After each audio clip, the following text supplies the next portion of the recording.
Hello everyone, I hope you are keeping well.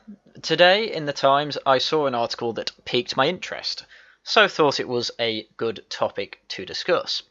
That's all folks, BBC takes aim at US children's cartoons. The BBC has commissioned more episodes of the British animation JoJo and Gran Gran. Now if that title means absolutely nothing to you and you do not recognise the TV show, do not worry, I don't recognise it either, and I didn't really know what was going on at this point in the article either. So let's get into it. The BBC wants to end the dominance of American cartoons on television because they prevent British children from absorbing their own culture, a senior executive has said.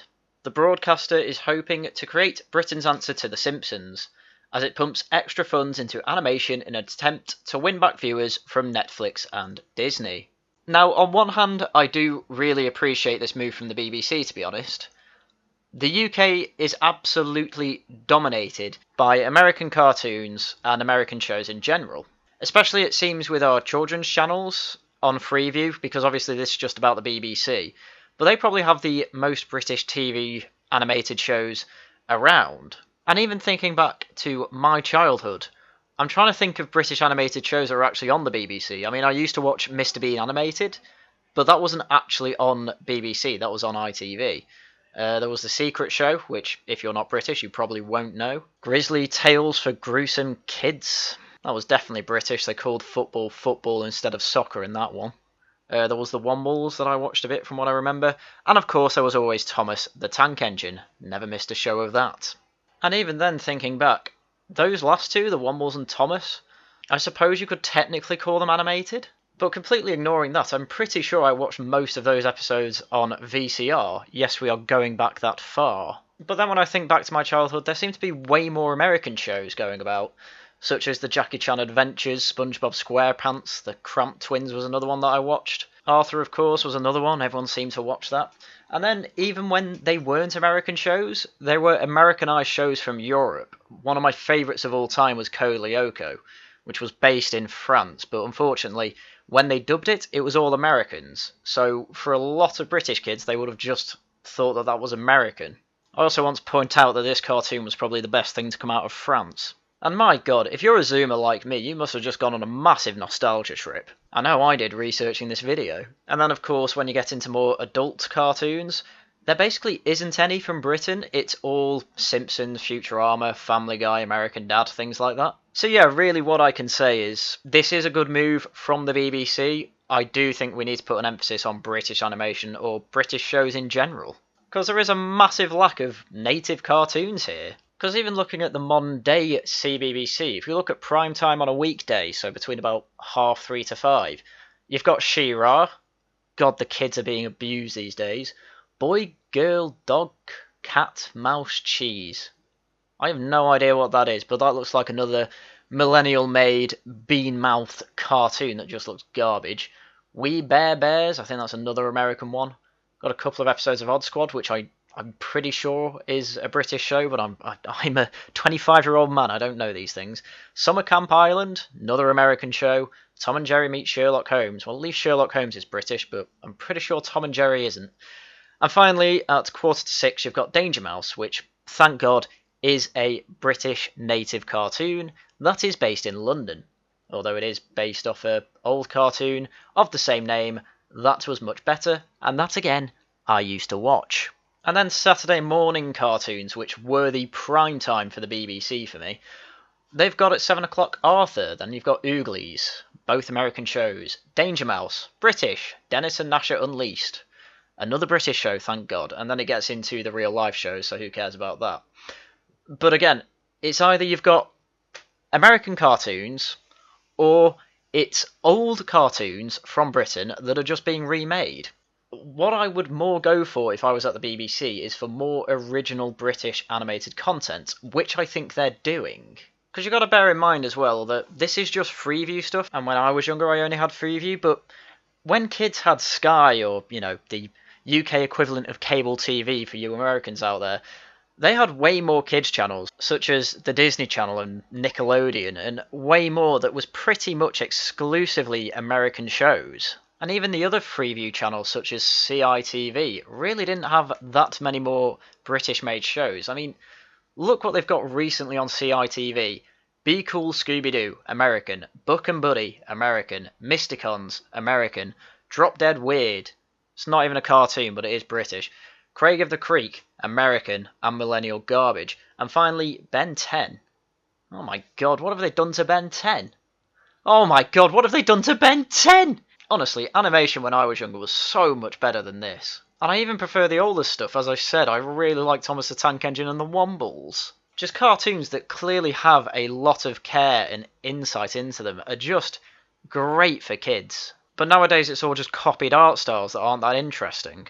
Which as a Brit I obviously blame American culture for. But really, if we're not making anything better, then I can't really argue. So I suppose we should get back to the article at this point, after I reminisced and said how terrible modern animation is.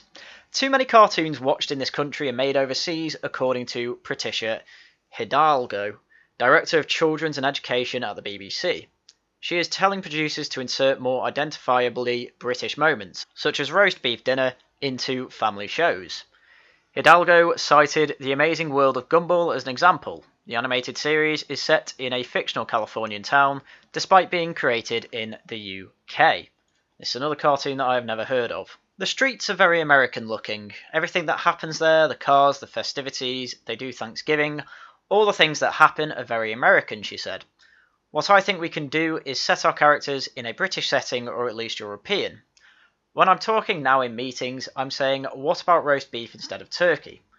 We should be thinking about these things. Children grow up with these cultures. Why not infuse more of our culture?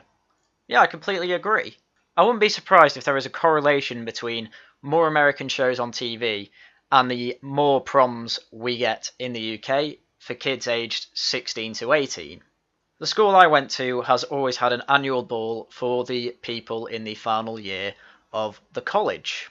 It was always a British tradition to have a kind of going away ball for those people in upper sixth, which again for the Americans basically means the final year of high school, though they all seem to have been Americanized in other schools. And there is even news of kids taking helicopters to these things, should they be rich enough. Again, all things I think are influenced just by the fact we have a lot of American shows in the UK. And I do think it would be good to, one, internally have our own native cartoons that do reflect British society better. Because as I say, yeah, we've got Danger Mouse, it's based in London, things like that. But it's not your average British family.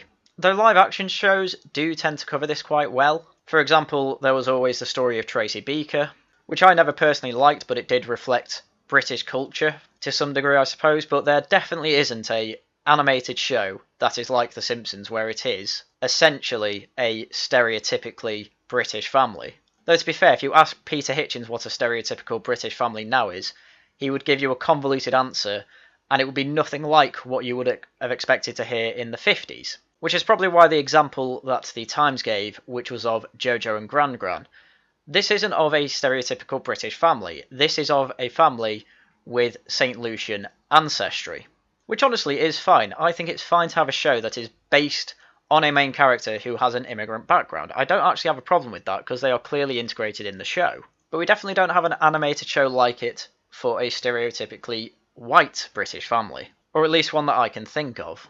And I certainly don't see the harm in adding that into a repertoire of, quite frankly, excellent British animated shows. Now, of course, the problem here is that with all creative decisions, this is going to be quite hard to pull off because it is quite hard to be creative and make something good. I mean, The Simpsons could only really do it for 6, 7 or 8 seasons. Family Guy even less so.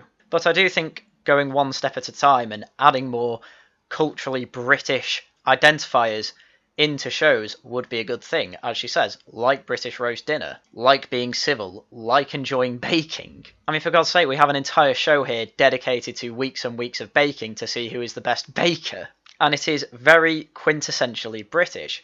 And putting that in animation, I don't have a problem with and actively encourage. So as I say, very good move from the BBC here, I think.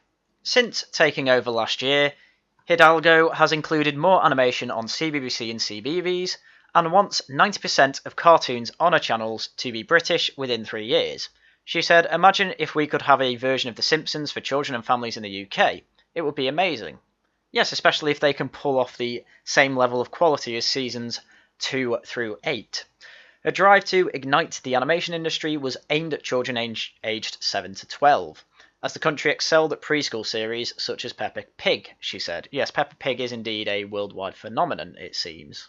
Though I have to say, even back in my day, we were struggling for cartoons for the ages of 7 to 12. As I said before, I like The Secret Show, but I'm not going to lie, Kim Possible, which was essentially aimed at the same audience, was much better. Another nostalgia hit for the Zoomers there, you're welcome. So as said at the start, the BBC has commissioned more episodes of JoJo and Gran Gran, which became the first television animation to centre on a black British family when it launched last year. And as I say, fine, that is fine. I don't have an issue with that. And if I've seen some clips of it, it's really not that bad. All the neighbours are friendly, most of them are white. It's fine, it does seem quintessentially British. Hidalgo acknowledged that the extra money for cartoons would result in a funding cut for live-action series, but added a lot of children were going to the competition because we didn't have the animation. And honestly, from what I can see of modern live series, they're not that much better anyway. They're more British, which sure is a good thing, but this budget seems to be going straight to animations that are going to be putting more British culture front and centre. Totally behind it. If the BBC used money consistently like this, we would not have a defund the BBC campaign.